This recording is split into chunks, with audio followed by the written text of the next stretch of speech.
नाशिक जिल्ह्यातील आदिवासी भागात भीषण पाणीटंचाई निर्माण झाली आहे। हंडाभर पाण्यासाठी महिलांना पायपीट करावी लागते। कोरड्या ठाक विहिरीतून पाणी उपसण्यासाठी संघर्ष सुरू आहे। नाशिक जिल्ह्यातील आदिवासी भागात पाणीटंचाई दूर करण्यासाठी आता हंडाभर पाण्यासाठी आदिवासी भागातील महिलांचा संघर्ष सुरू आहे। कोरडी ठाक पडलेल्या नदीतील एका डोहातून महिला पिण्यासाठी पाणी आणतात।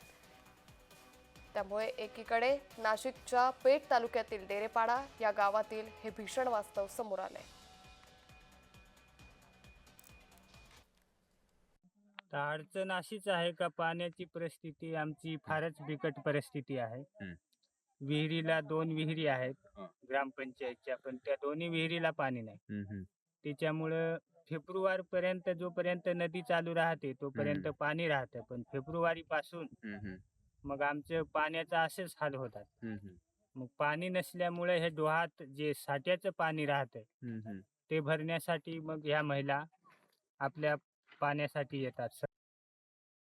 ते कुठून आहे डोहातूनच नाही वाईट बरा पियाच लागत मग काय त्या दुसऱ्या पर्यायच नाही ना पाण्याशिवाय जीवन नाही। हा पाणी नसलं तर आपण जगाल का? जेवण किती सोनं खाल्ला तरी नाही ना पाण्याशिवाय। गावापासून किती लांब येतं आणि इथून कसं घेता पाणी?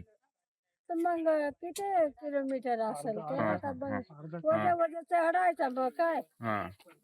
इथं आल्यानंतर कसं घेता पाणी? हे कुठलं पाणी आहे? तर पाणी मग असाच ना भरायचा भांड्यानी भांड्यात चालायचं वज वज दुख दुख मग काय।